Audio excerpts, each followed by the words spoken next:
ficou melhor. Pode retirar.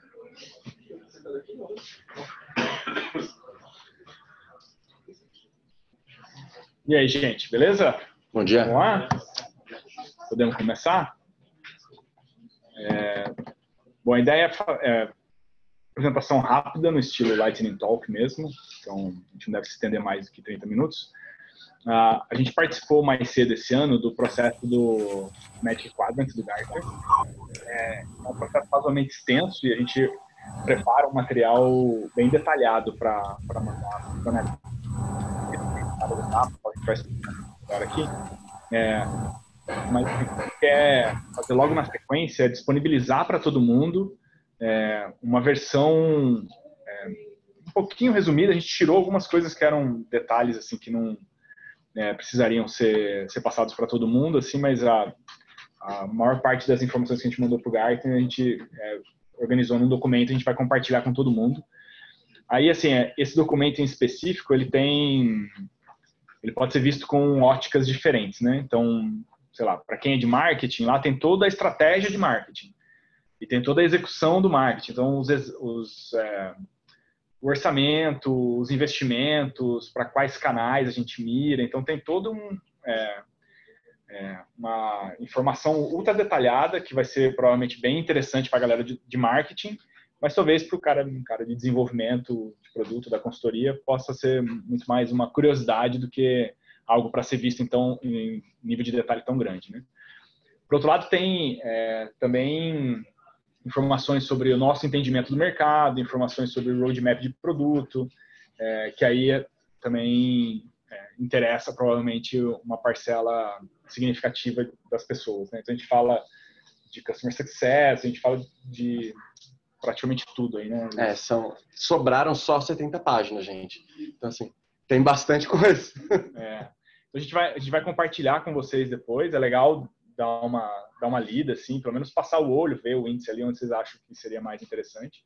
Mas é informação que, assim, dá bastante trabalho para organizar, e a gente ficou pensando, pô, a gente gasta tanto tempo preparando esse material e depois o consumo dele, além do Gartner, é claro, a gente aproveita muito pouco dentro da própria Sensidia.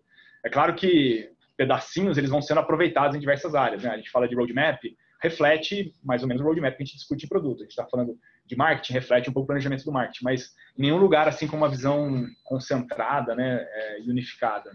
Então, por isso a gente, ao invés de simplesmente mandar um documento, que a hora que vocês clicassem lá, vocês vissem que tinha 30 páginas, que tinha 70 páginas, vocês iam falar, nem a pau que eu vou ler isso aqui. A gente optou por fazer essa sessão para explorar com um pouquinho mais de detalhe algumas partes desse documento e depois a gente compartilha com vocês e vocês podem explorar da forma como vocês preferirem. Beleza? Legal. Bora. Então, toca o pau aí. Vamos. Bom, só explicando, né, tem muita gente que não conhece o Quadrante Mágico. Ele é um estudo que o Gartner faz para categorias específicas de produtos, são várias.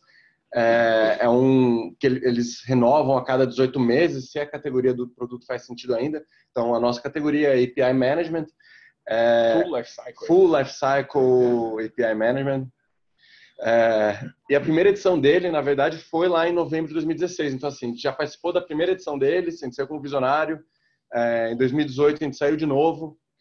Desculpa, aqui o primeiro 2016, né? Então, dá para ver a gente aqui. E algumas movimentações, vão ver que tem vários nomes que não existem mais, tipo CA Technologies, ou Apid, que virou Google, enfim, teve várias movimentações, né? Teve a segunda edição que saiu em abril de 2018, e aí a gente moveu um pouquinho para o lado, aí já dá para ver algumas mudanças aqui, da Red Hat comprando a TrueScale, Google comprando o Apid, CA ainda estava aqui.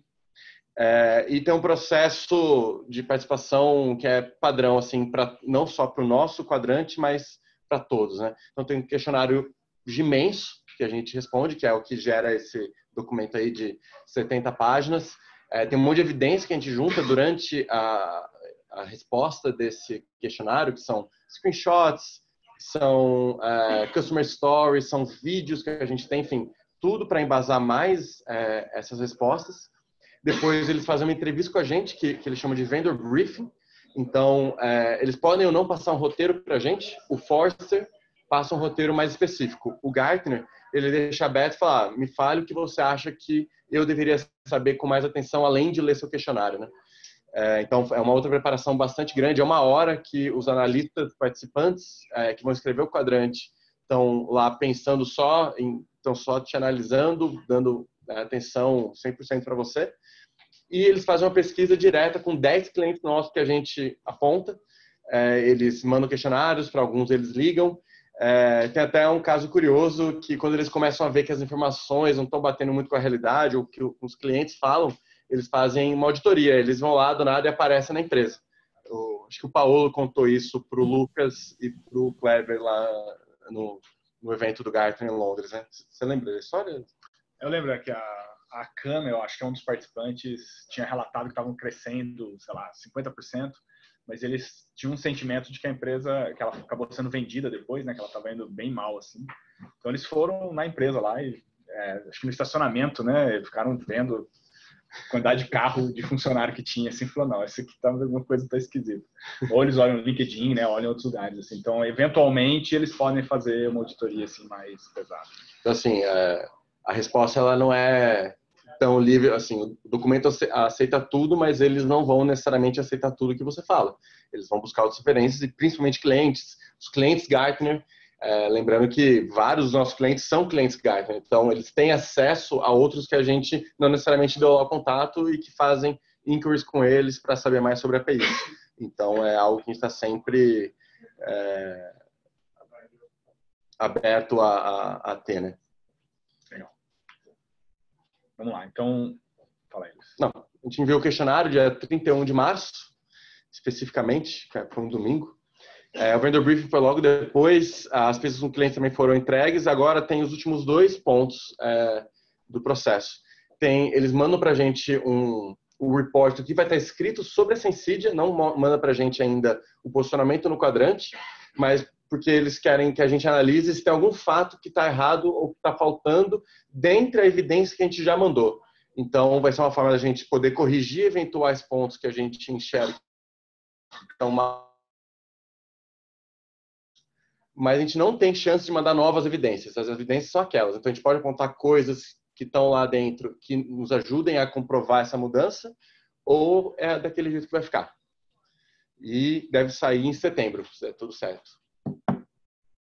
Legal. Então, bom, a gente tem um questionário. Acho que vamos passar aqui. Legal. O quadrante, a parte do questionário, ela divide em 3 partes principais, sendo que são 2 que impactam muito diretamente o quadrante. São os 2 eixos, né? O eixo Y, então o vertical, que é a habilidade de execução. Então, quão completa a nossa oferta, se a gente tem grana para crescer, se a gente tem os fundamentos econômicos para crescer também, como que a gente executa vendas, marketing, nossa parte de operação também muito importante, mas toda a parte de produto e serviço aqui, a oferta como um todo é a parte principal aqui da parte de execução. Porque se a gente não tem serviço e produto e features, né, para toda a parte, para todo o full life cycle API Management, que são 5 etapas, que são essas que estão aí de A a E, a gente poderia correr o risco de nem estar no relatório, né? Acho que o padrão mínimo deles é você resolver pelo menos 3 dos 5. A gente está no 5 exatamente porque a gente também tem uma oferta de serviços bastante abrangente. Então, isso acaba sendo um ponto bem importante aqui. Indo para a segunda seção, que é a completude de visão. Então, esse é o eixo horizontal, o eixo X. Se a gente pegar o quadrante, essa primeira seção ela nos leva mais para cima, né? E essa segunda seção nos leva mais para a direita. Esse é um dos pontos essenciais para nos colocar como líderes do que a gente executa, né? da nossa categoria. Né? Então, quanto melhor a completude de visão, mais eles entendem que a gente está indo para o caminho certo, que a gente enxerga o mercado e as novas tecnologias e com esses elementos soltos a gente construi uma visão que faz mais sentido do que a dos outros. Né? É um estudo totalmente comparativo. Então, a gente se mover da esquerda para a direita ou de baixo para cima, você vê que a gente está fazendo isso em comparação aos concorrentes e não só em relação à nossa posição do ano passado. Então, isso é um ponto bastante importante.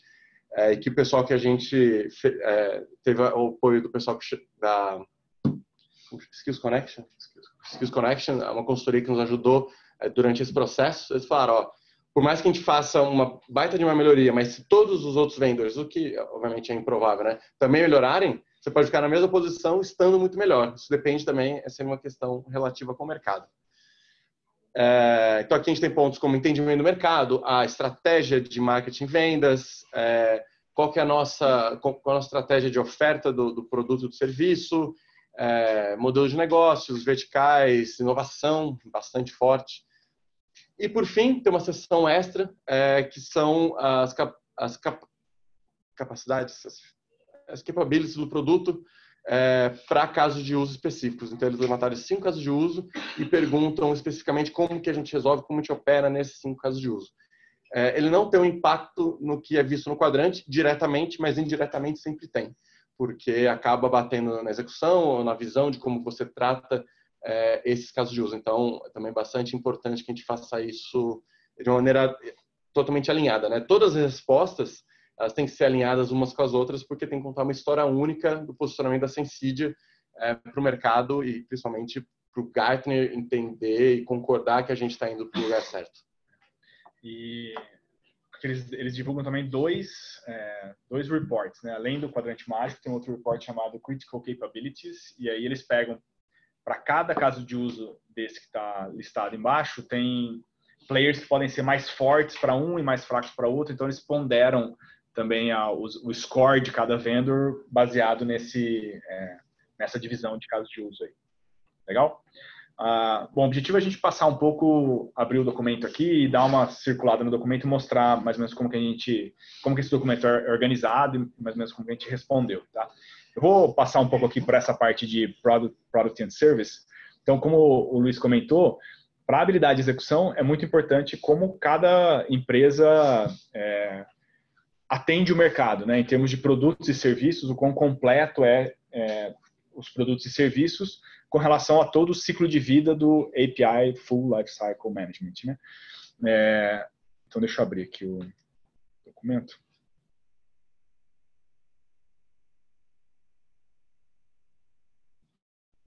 Deixa eu voltar aqui para o começo. Então, como a gente comentou, acho que é melhor dar um... Aí, tá bom.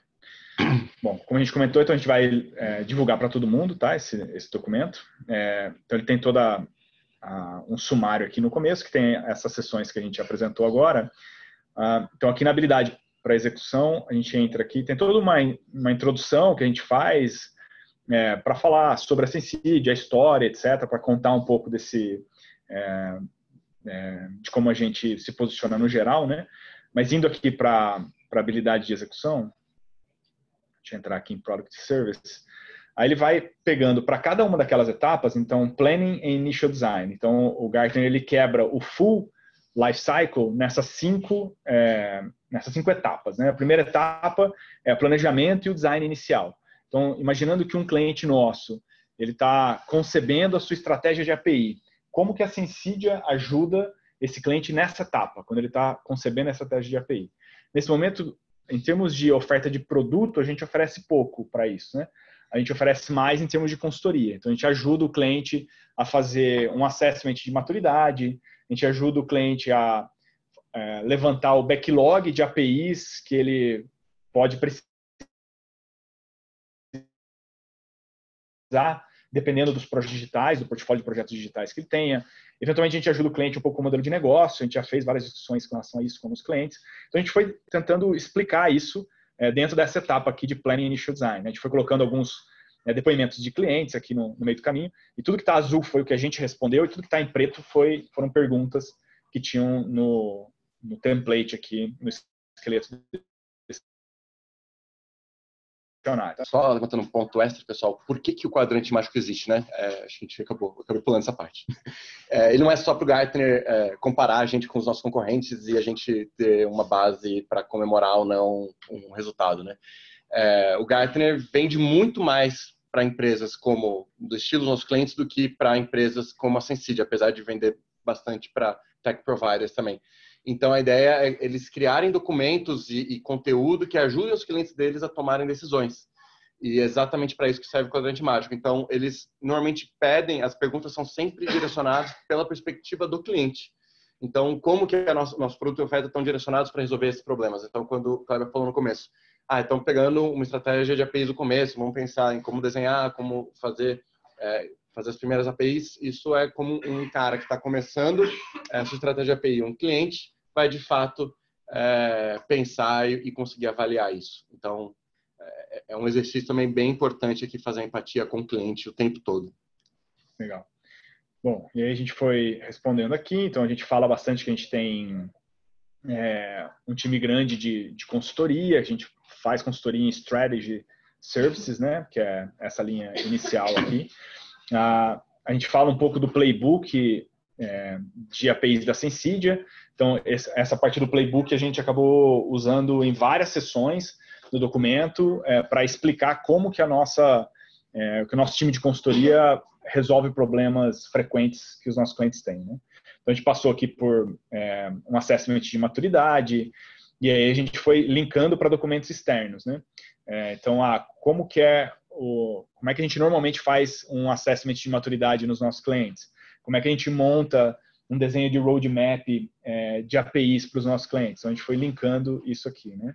Então, a parte de modelo de negócio que eu falei, como é que a gente faz a priorização, o discovery e a priorização de APIs ajudando os nossos clientes. Então, vamos lá, sei lá, pega um cliente qualquer da parede ali, e aí esse cara ele tem um backlog de projetos digitais e a gente, de alguma forma, ajuda o cliente a levantar quais são as APIs fundamentais que ele precisa ter ao longo dessa jornada, né? Então, a gente tem uma planilha que o time de consultoria montou e a gente usa para fazer um score baseado nessa planilha, né?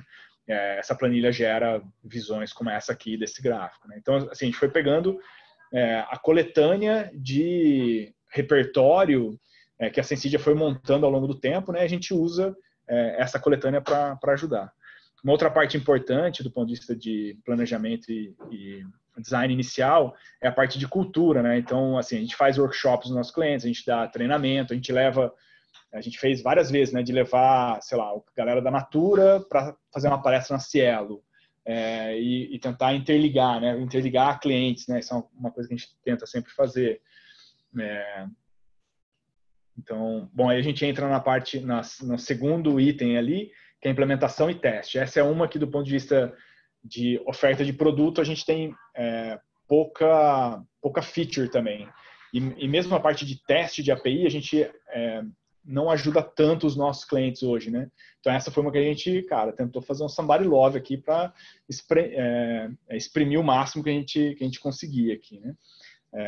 E em várias situações a gente acaba fazendo isso. Bom, a gente explica como é a plataforma da Sensidia, quais são os módulos, tem um vídeo que demonstra a solução, a gente vai colocando quando a gente está falando de initial design, né? Então, como é que a gente parte do zero, né? A gente pode fazer um API first, a gente explica, né, essa abordagem, mas vários clientes têm essa parte de, ele já tem um banco de dados, ele já tem um monte de SOAP services lá, ele consegue importar várias coisas, ele consegue fazer proxy para outros serviços, né? Tem connectors customizados, a gente, né, foi montando vários diagramas aqui para apresentar para eles, e de novo um monte de referência de padrões e melhores práticas que a gente tenta levar para os nossos clientes, né? Então tudo isso foi mandado como informações adicionais ali, né? Então a gente fala um pouco dessa ideia de API first, de ter múltiplas camadas de API, sempre que o cliente tem essa ideia de multicanalidade, né, APIs específicas para cada canal, ele pode usar essa ideia de camadas. Vou passar mais rápido aqui.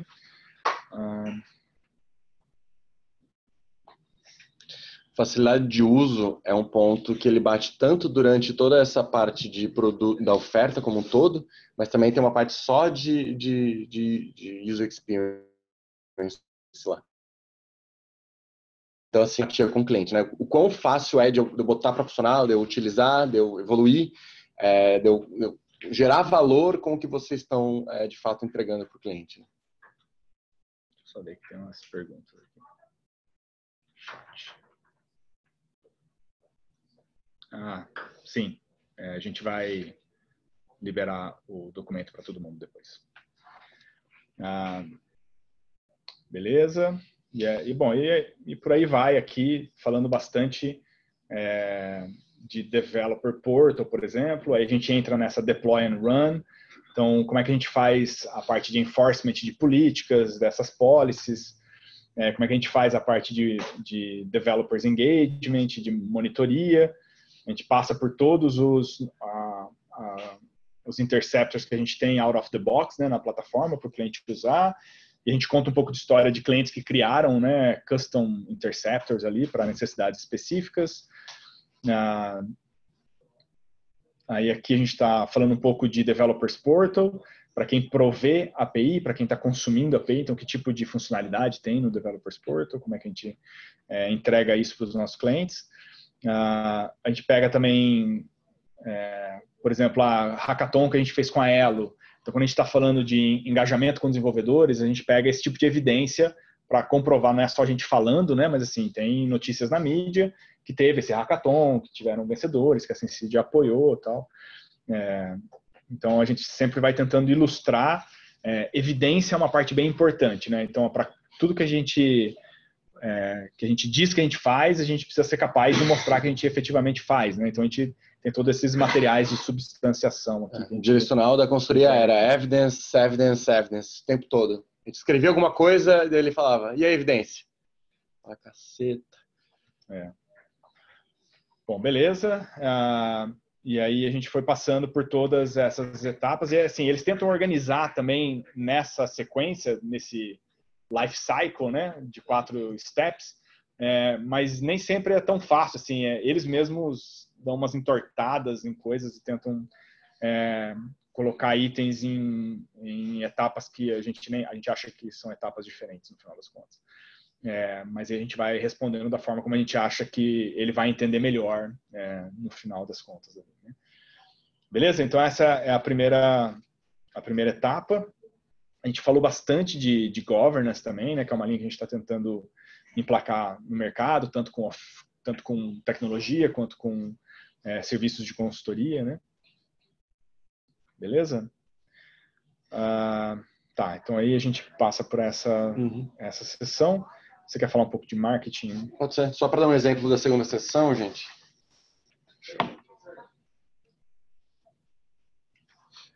Vou botar aqui.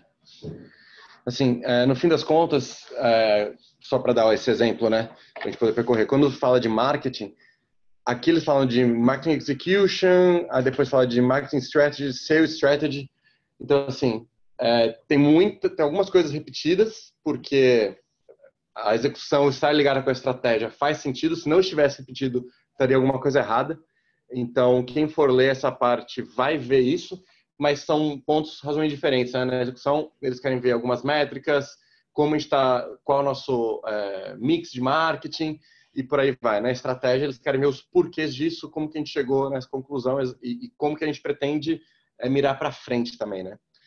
Então, pergunta o nome como que a gente nomeia, desde de perguntar nome até qual que é o nosso tipo de posicionamento e como que a gente divide como a gente diferencia a nossa mensagem para os potenciais clientes de acordo com a etapa da jornada de compra que eles estão, né? Então, alguém que não sabe sobre APIs, até alguém que já usa APIs internamente, mas não usa nada para gerenciar ou para desenhar APIs novas, por caso de uso, enfim. Então, tem todas as diretrizes que a gente utiliza no marketing, então aqui mais bem descritas, né? Os porquês e os comos. Contexto de negócios, então, de novo, fazendo empatia com o cliente, né? Para ver se a gente entende a jornada de compra do nosso cliente e como que a gente se posiciona dentro dessa jornada de compra. Aí um pouco sobre os recursos que a gente tem dentro do marketing, né? Em termos de executivos, pessoas trabalhando em torno, não só diretamente, mas o time de vendas também acaba entrando bastante aqui. Toda a nossa estratégia de eventos também, que é algo bastante importante dentro da nossa estratégia.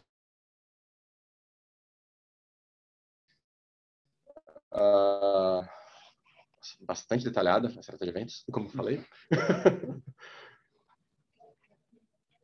parte de hackathons de novo. Então, assim, tem hackathons tanto na parte de como a gente ajuda nossos clientes a botar a oferta para funcionar, né, fazer um teste, até na parte de eventos, como a gente ajuda os clientes a exporem melhor as APIs que eles estão fazendo e darem tração com developers, né? Uma comparação com concorrentes, somente em termos de posicionamento aqui, nessa parte de marketing, que também é sempre importante, e também como que a gente lida com eles em competição direta, né? Então, o que a gente usa, o que a gente não usa e por quê. Tem alguns casos que a gente enfrentou com eles, a gente faz as inscrições, e depois aqui já cai uma parte de Sales Strategy que fala de focos geográficos, também os focos por setor, enfim. Era só mais ideia passar um pouquinho para vocês verem a linha que tinha. A ideia é essa, acho que vocês andando pelo índice do documento vai ajudar bastante vocês verem algo que vocês queiram ver em mais detalhe ou não. Pode parecer, assim, é bastante conteúdo que tem aqui, é bastante, mas vocês podem também ir percorrendo e ver, às vezes tem algumas perguntas dentro de algumas sessões que vão ser mais interessantes e às vezes se você for só olhar pelo nome da sessão, você pode acabar ignorando. Então, recomendo dar uma passada de olho, gasta um tempinho aqui porque é um nível de detalhamento que a gente tem e bem descrito que dificilmente a gente tem em outro momento. Então, realmente pode fazer uma boa diferença para a gente. Dá uma treinada no inglês também, né? Tá tudo em inglês aqui. E dá tanto trabalho escrever em inglês, né? Então, o mínimo que vocês podem fazer é ler tudo em inglês. Essa parte dos concorrentes é só a visão nossa, né? Do que a gente encontrou no mercado, a concorrência direta e a nossa visão de comparação. Exato. Assim, a gente tem alguns pontos que a gente fala sobre diferenciais técnicos, tem uma hora que a gente fala sobre diferencial de posicionamento e tem as histórias que a gente conta de competição direta. Então, é a nossa visão que, na maioria das vezes, a gente pegou com o cliente que acabou escolhendo a gente.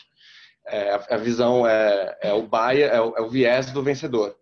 Então, assim, eles sabem disso, assim como eles vão perguntar para os nossos concorrentes quando que eles ganharam da Sensid e por quê. Então, eles vão acabar criando, talvez, algo um pouco mais próximo da realidade do que a gente na nossa visão, né? Eles pedem os diferenciais, né? Como que a gente se diferencia, quando a gente ganha e por que a gente ganha. E uma parte importante depois eles entrevistam os nossos clientes, né? Eles perguntam para os nossos clientes quem concorreu na análise que eles fizeram e perguntam por que você selecionou a Sensidia, né? Então, no final das contas, eles acabam cruzando, assim, né? E essa foi uma parte que esse ano a gente fez diferente também, que foi conversar mais com os clientes que a gente indicou para que a gente conseguisse montar até esse documento de forma correlacionada, né? Porque se a gente vai lá e fala para o Gartner, a gente ganha porque a nossa solução tem as melhores features de relatório.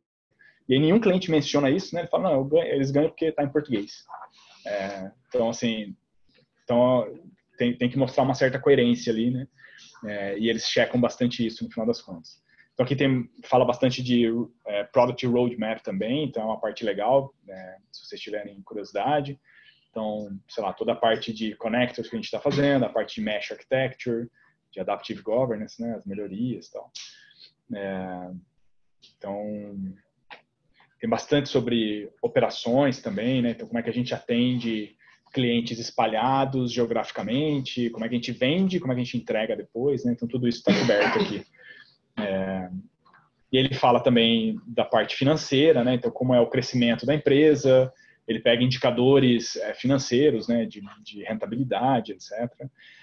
Para entrar nesse relatório, nos critérios de entrada, ele já passa uma régua assim, se não crescer, sei lá, acho que era 30%, ou 20% ou 30%, 25%, 30%. Nem entra nesse estudo, entendeu? Então, também... Não é a empresa toda, né? Porque a gente concorre com muita empresa que tem vários outros produtos que não vão crescendo todo mais de 25%. Mas se a unidade de negócio cresceu 25%, aí eles podem entrar. Então, obviamente, pega a IBM está diminuindo, na verdade, o tamanho dela nos últimos trimestres, né? Mas a parte de API, especificamente, está crescendo, né? Então, eles fazem esse recorte no final das contas. Beleza? Dúvidas? Então, a princípio é isso. A gente vai disponibilizar para todo mundo o link desse documento, aí vocês podem consumir à vontade. Só lembrando, obviamente, assim, tem bastante material confidencial interno da Sensidia, né? Então, permitem de dar copy-paste, mandar para outras pessoas, mesmo para clientes, assim, né? A gente tem depoimento que conta casos específicos de clientes aqui, né? Nomeando o cliente, porque o Gartner, a gente tem um acordo de confidencialidade entre a Sensid e o Gartner, não é porque a gente disse que o cliente Sul-América, o cliente Bradesco, ou, sei lá, o cliente Conductor, né, tem um certo volume de transações, ou um tipo de API, ou um tipo de projeto. Isso é para eles conhecerem, né? Eles não estão autorizados a divulgar nada, né? A parte de onde eles estão autorizados a mencionar ou a divulgar tem uma seção específica que fala, cara, quais são os seus clientes referenciáveis, me passa os contatos dele e eles vão ligar para checar as histórias, né? E mesmo esses, eles não são nomeados no site, no Peer Insights que eles têm. O Gartner tem um site que é um fórum para comparação de produtos com o depoimento de clientes. Eles pegam todos os depoimentos, colocam lá nesse site, mas eles não falam quem é o cliente, nem a pessoa, nem a empresa. Falam, é um banco acima de XB, América Latina. Que em alguns casos dá para reconhecer, outros não, né? Mas mesmo nesse caso não são mencionados os nomes de clientes. Então, realmente, essa parte da confidencialidade é bem importante, gente. É um documento que a gente meio que descreve a alma, mas com essa questão da confidencialidade, principalmente da parte do Gartner, que é o principal leitor disso, consumidor. Mas agora, como a gente está abrindo um pouco mais, é importante todo mundo ter essa noção. Beleza? Valeu? Eu queria só dar uma sugestão ali, né? Eu achei legal de compartilhar isso, a gente ver como é que a empresa toda está se vendo, né? Cada um tem uma percepção da empresa, mas de repente de alguma forma a gente conseguir colaborar, por exemplo, no próximo ciclo, vocês vão pegar a base anterior, vão rever algumas coisas, mas dentro do universo do que vocês conseguem enxergar. E eventualmente a gente pode estar contribuindo ao longo do processo, ao longo do ano todo, e teve uma ação legal aqui no cliente X, fizemos isso, que pode estar contribuindo. E isso fica meio escondido no escopo daquele cliente, às vezes a gente até fala alguma coisa, mas se a gente pudesse ponderar ali, contribuindo no longo do tempo para facilitar a coleta da evidência. Né? Legal. Para pensar, de repente, alguma coisa nesse sentido. E esse é até um dos objetivos, a gente abrir para todo mundo, né? Que vocês leiam o nível de detalhe das informações que são colocadas aqui, né? Eventualmente pode ter imprecisões, né? O cara que viveu mesmo esse projeto, ele pode ter um sentimento, cara, não foi tão bem assim, né? Então, é legal vocês trazerem isso também para a gente, né? Ou eventualmente, cara, estamos falando, sei lá, quer saber sobre GraphQL, e aí tem, cara, o exemplo mais legal de GraphQL a gente esqueceu de citar. Então, assim, essa contribuição é bem importante. Só para informar, assim, quando a gente está respondendo esse processo, a gente envolve pessoas de múltiplas áreas, no final das contas, para tentar trazer mais riqueza, né? Assim, então, tem, obviamente, pessoal de consultoria, de projetos. Quando a gente tem, sei lá, alguma tecnologia, a gente sai perguntando para várias pessoas que tipo de projeto já tangenciou aquilo de alguma forma, né? E aí, Customer Success, que está, né, muito em contato com os clientes também. Então, no final das contas, a gente tenta envolver mais gente, mas, assim, certamente tem blind spots aqui de coisas muito legais que a gente fez e que a gente não descreveu ou descreveu de uma forma superficial, assim, né, que poderia ter sido mais detalhado ou ter sido... Porque uma das coisas que essa consultoria nos falou também é que, assim, não adianta a gente ser um aluno A se a gente, na hora da prova, escreve a resposta e a gente leva C, entendeu? Então, assim, a gente precisa efetivamente ser capaz de exprimir num documento, em algumas conversas, em referências, a riqueza do que acontece no dia a dia, né? E nem sempre isso é fácil, assim. Tanto que, para preencher o documento desse ano, a gente usou do ano passado como referência, a gente consultava lá no ano passado para ver o que a gente tinha escrito, mas a gente partiu do zero. Então, a gente pegou, cara, essa é a resposta, como é que a gente vai responder isso? Vai responder assim, assim, assim, assado. Beleza. A gente olhava no ano passado, no ano passado a gente respondeu... Cara, ano passado a gente não entendeu essa pergunta direito, a gente respondeu algo totalmente fora. Assim. Aconteceu mais de uma vez isso. Porque quando você vai...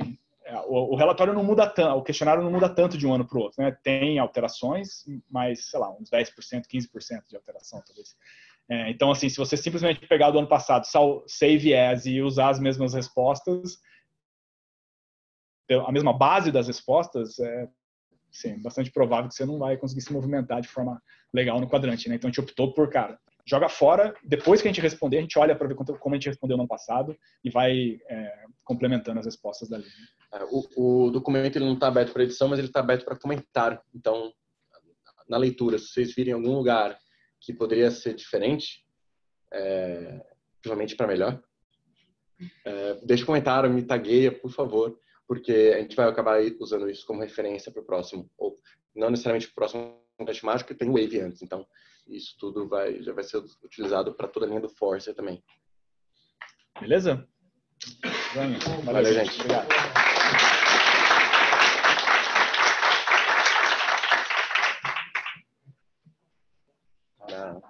Galera remota, estamos encerrando aqui. Valeu. Buena. Não. Tem um vídeo lá